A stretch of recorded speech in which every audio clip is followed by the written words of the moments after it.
వామ్మో వార్నైనో ఏం సినిమారా ఇది. నేను మాట్లాడేది మలయాళం ఇండస్ట్రీ నుంచి మళ్ళొక ఖతర్నాక్ సినిమా వచ్చింది, సూక్ష్మదర్శిని. నాకు తెలుసు ఈ సినిమా రిలీజ్ అయ్యి చాలా రోజులు అవుతుంది, రిలీజ్ అయింది, బట్ మలయాళం లాంగ్వేజ్ లో రిలీజ్ అవ్వడం జరిగింది. మనకేమో మలయాళం రాదా.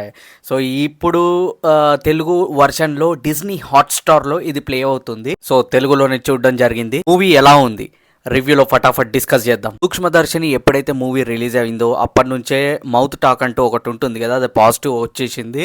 అందరు ఇంకా పాజిటివ్ ఉంది, మా ఫ్రెండ్స్ కూడా పాజిటివ్గానే రెస్పాండ్ అయ్యింది, ఈ సినిమా బాగుంది చూడమని చెప్పేసి. ఇంత పాజిటివిటీ ఇన్న తర్వాత నా ఎక్స్పెక్టేషన్స్ అయితే హైలోనే ఉంది. అంటే జనరల్గా అంటారు కదా, ఎక్స్పెక్టేషన్స్ హైగా పెట్టుకొని పోతే పాజిటివ్ ఉన్న టాక్ మనం చూసిన తర్వాత అది ఏదో నార్మల్గా అనిపిస్తుంది అని చెప్పేసి నా దగ్గరకు వచ్చేసరికి ఉల్టా అయిపోయింది. సినిమా చూసిన తర్వాత ఉన్నదానికన్నా పాజిటివిటీ ఇంకా డబుల్ అయింది, అంత బాగా నచ్చేసింది నాకు సినిమా. మూవీ టైటిల్ వచ్చేసి సూక్ష్మదర్శిని, అంటే మైక్రోస్కోప్, అంటే మనము చిన్న చిన్న వస్తువులు కానీ పెద్దదిగా చూడడానికి కానీ ఎన్హాన్స్ చేయడానికి కానీ డీటెయిలింగ్ డెప్త్ని తెలుసుకోవడం కానీ సూక్ష్మదర్శిని అని మనము పీల్చుకుంటాం. మూవీ కథలోకి వచ్చేసినట్లయితే నజరియా నజీం మన హీరోయిన్ ఎవరైతే ఉన్నారో, సో ప్రియా అనే క్యారెక్టర్, ప్రియా కావచ్చు ప్రియదర్శిని కావచ్చు, సో ప్రియా క్యారెక్టర్ని చేయడం జరిగింది.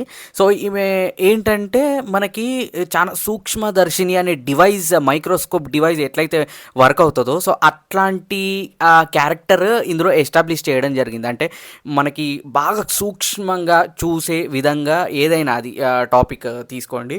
సో అట్లాంటి కైండ్ ఆఫ్ క్యారెక్టర్ పక్కింట్లో నైబర్, సో అతను డిఫరెంట్ సస్పిషియస్ థింగ్స్ చేస్తుంటూ ఉంటాడు.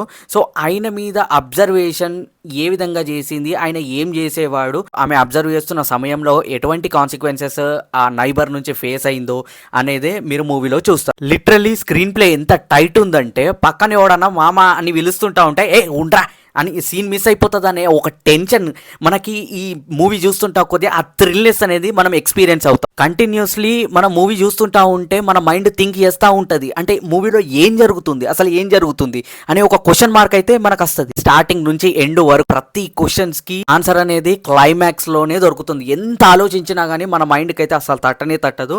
డిఫరెంట్ స్క్రీన్ ప్లే అండ్ మనం చాలా థ్రిల్ అవుతాం. క్లైమాక్స్కి వచ్చేసరికి ప్రతి ఒక్క క్వశ్చన్కి స్టార్టింగ్ నుంచి చూసిన దానికి ఆన్సర్ మనకి క్లైమాక్స్ అని దొరుకుతుంది. మనం ఎంత ఆలోచించినా కానీ మన మైండ్ కి పదను పెట్టేలాగానే ఉంటుంది ఆ స్క్రీన్ ప్లే. మూవీలో నెగటివ్స్ అంటూ పెద్దగా ఏమీ లేవు. స్టార్టింగ్ లో 20 to 25 minutes కొద్దిగా బోర్ కొడుతుంది, ఎందుకంటే ఆ స్టోరీ అనేది ఇమీడియట్ గా వెళ్ళదు కదా. సో అది బిల్ట్ అవ్వడానికి కొద్దిగా టైం పట్టింది, 20 to 25 minutes. దాని తర్వాత మొత్తం ఇంకా నెక్స్ట్ లెవెల్ అనిపిస్తుంది. మూవీ రన్ టైం వచ్చేసి 2 hours 13 minutes అయితే ఉంది, కొద్దిగా పెద్దగానే ఉంది, బట్ స్టిల్ మనకి అంతసేపు చూసినట్టు అస్సలు అనిపించదు క్లైమాక్స్కి వచ్చేసరికి. ఎస్, ఈ మూవీ చూసిన తర్వాత మళ్ళీ ఒకటి ప్రూవ్ అయింది ఏంటంటే పెద్ద సినిమాలు పెద్ద బడ్జెట్లో అవసరం లేదు. సినిమాలో దమ్ ఉండాలి, సినిమాలో కంటెంట్ ఉండాలి. అది ఎటువంటి సినిమానైనా ఏ ఇండస్ట్రీ నుంచి అయినా కానీ అది సినిమాలో కంటెంట్ దమ్ ఉంటే మాత్రము ఎవ్వడు ఆపలేదు. మూవీ అయితే చాలా బాగా నచ్చింది నాకైతే. హాట్స్టార్ లో తెలుగు డబ్బుడ్ వర్షన్ లో ఉంది, చూడని వాళ్ళు ఉంటే చూడండి. హిందీలో కూడా ఉంది అండ్ మలయాళం, ఇంకా ఏ లాంగ్వేజ్ మీ ఇష్టమైన లాంగ్వేజ్ పెట్టుకొని చూస్ చేసుకోండి. పర్ఫార్మెన్స్ వచ్చేసరికి అందరిది నెక్స్ట్ లెవెల్ పర్ఫార్మెన్స్ అయితే ఇచ్చిండ్రు. ఫాల్తు పాటలన్నీ పెట్టి సినిమాని డైవర్ట్ చేయకుండా మెయిన్ కంటెంట్ లోకి వెళ్ళిపోయి డైరెక్ట్ అటాక్ ఇచ్చేసేసిండ్రు. బ్రూటాలిటీ అండ్ అడల్ట్ కంటెంట్ ఇట్లాంటి ఏం లేవు. ఫ్యామిలీ మొత్తం కలిసి కూర్చొని చూసి ఎంజాయ్ చేసే మూవీ ఇది.